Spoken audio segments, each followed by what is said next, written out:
Eu, Mago Anael, neste momento, abro os portais do sobrenatural. Vários relatos garantem que fantasmas famosos continuam a assombrar e estariam perambulando por locações históricas dentro do Brasil. Hoje nós falaremos de algumas dessas personalidades.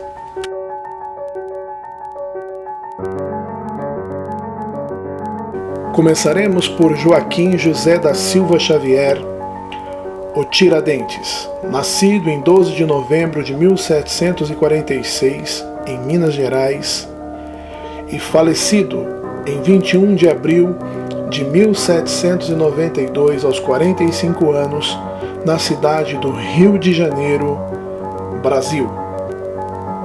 Tiradentes era dentista, militar, ativista político e foi mártir da Inconfidência Mineira. A Assembleia Legislativa do Estado do Rio de Janeiro foi construída no terreno em que ficava a cadeia em que Joaquim José da Silva Xavier, o Tiradentes, ficou preso durante 3 anos. Há quem diga sentir a alma do Inconfidente no local. Relatos dizem ter avistados vultos que se pareciam com a figura histórica. Hoje, este palácio leva o nome de Palácio Tiradentes. Agora falaremos de Maria, Francisca, Isabel, Josefa, Antônia, Gertrudes, Rita, Joana. Nascida em 17 de dezembro de 1734 em Lisboa, Portugal, e morta dia 20 de março de 1816, aos 81 anos, no estado do Rio de Janeiro. Mais conhecido como Dona Maria, a Louca. Seus restos mortais foram levados para Lisboa, mas o fantasma dessa rainha de Portugal estaria assombrando o convento do Carmo, no Rio de Janeiro. No local, há uma placa que diz: pelas janelas deste prédio faziam-se ouvir as manifestações de demência da Rainha Mãe. Várias testemunhas garantem ter avistado o vulto de Dona Maria, a Louca. Sebastião Rodrigues Maia, nascido 28 de setembro de 1942, no Rio de Janeiro. Data da sua morte, dia 15 de março de 1998, aos 55 anos de idade. Durante a gravação de um espetáculo, o homem mais conhecido como Tim Maia estava prestes a gravar um espetáculo para a TV no Teatro Municipal de Niterói.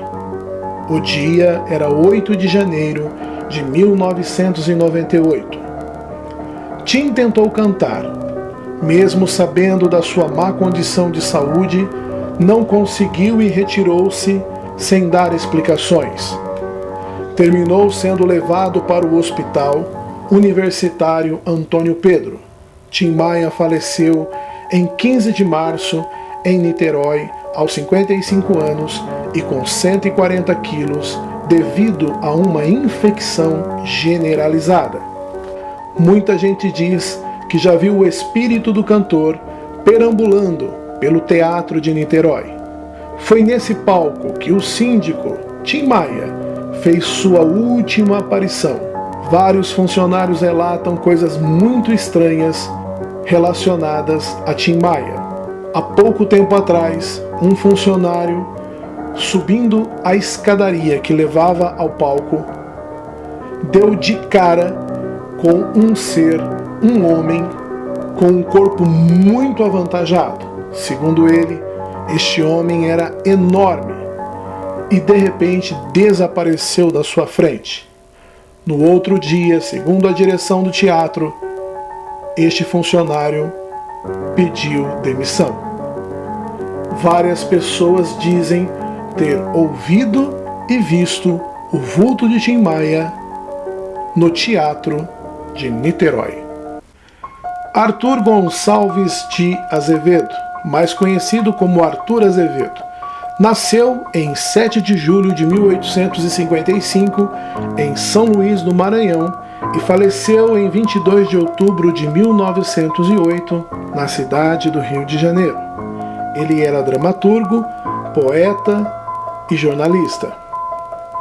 Foi por sua insistência, principalmente através de seus artigos na imprensa, que em 1894 foi criada uma lei que previa a construção de um teatro municipal no Rio de Janeiro.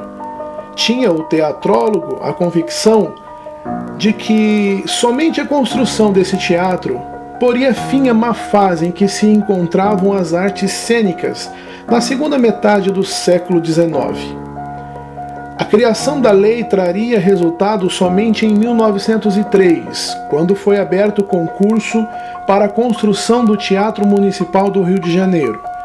Arthur Azevedo, que sustentou a campanha vitoriosa para a construção do teatro, não assistiria à sua inauguração em 14 de julho de 1909, pois o mesmo faleceu 9 meses antes. Muitas pessoas dizem que o Teatro Municipal do Rio de Janeiro abriga o fantasma de Arthur Azevedo e também de Olavo Bilac, e as justificativas são essas. Arthur Azevedo faria o discurso de inauguração do prédio em 1909, mas morreu quase um ano antes. Foi quando então o poeta Olavo Bilac discursou no lugar do amigo. E hoje, várias testemunhas afirmam terem visto os espíritos de Arthur Azevedo e de Olavo Bilac perambulando pelo Teatro Municipal do Rio de Janeiro. Virgulino Ferreira da Silva, mais conhecido como o Lampião, nascido em 4 de junho de 1898, morreu em 28 de julho de 1938 aos 40 anos em Poço Redondo, Sergipe. A sua ocupação era cangaceiro. O Museu da Resistência, em Mossoró, Rio Grande do Norte, foi criado para lembrar a resistência da cidade contra a invasão do bando de Lampião em 1927. Diz a história que quando Lampião e seu bando resolveram invadir Mossoró, todos os habitantes da cidade se reuniram contra ele, e ele foi enxotado da cidade. Dizem que o cangaceiro não engoliu até hoje esta derrota, e o seu espírito vaga lamentando pelos corredores do Museu da Resistência. Várias pessoas já ouviram murmúrios, gritos e lamentos nos corredores do Museu da Resistência em Mossoró, Rio Grande do Norte. Segundo o historiador Carlos Roquette, que trabalha há 30 anos como guia turístico no estado do Rio de Janeiro, ele afirma que essas histórias são reais e que muitas pessoas desembarcam no Rio de Janeiro procurando-o para fazer estes passeios por lugares sombrios e aterrorizantes.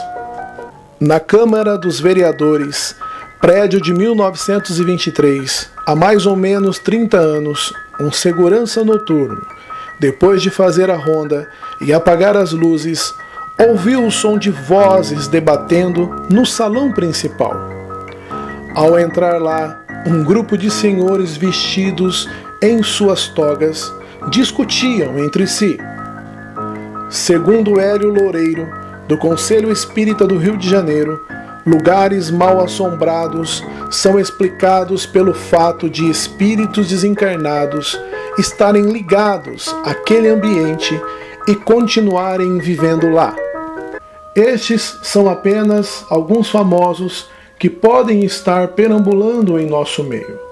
Porém, sabemos que a paranormalidade existe e muitas vezes espíritos, famosos ou não, ficam presos à matéria e principalmente a mágoas, rancores e a coisas não resolvidas.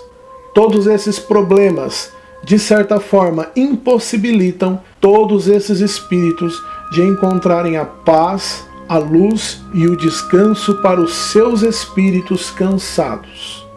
Eu, Mago Anael, neste momento, feche os portais do sobrenatural. Até o próximo programa. 8 cemitérios sinistros espalhados ao redor do mundo. jovem de Os 20 e poucos cemitérios não anos são que exatamente tinha um os grande lugares interesse mais pelo agradáveis ocultismo de e pela visitar por aí. espiritualidade. Apesar de serem Jefferson, considerados então, locais procurou de descanso um e terreiro, paz, um barracão muitos deles de podem Umbanda. ser... Querido telespectador, para você que gostou do vídeo e gostaria de deixar um comentário ou uma pergunta abaixo, lembramos que para que sua pergunta e o seu comentário seja aprovado e respondido, tudo com muito carinho, é preciso estar inscrito em nosso canal. Se você ainda não é inscrito, clique em inscrever-se. Depois, deixe suas perguntas e os seus comentários, que todos, na medida do possível, serão respondidos e aprovados. Não aceitaremos comentários de pessoas que não pertencem ao nosso canal. Um abraço.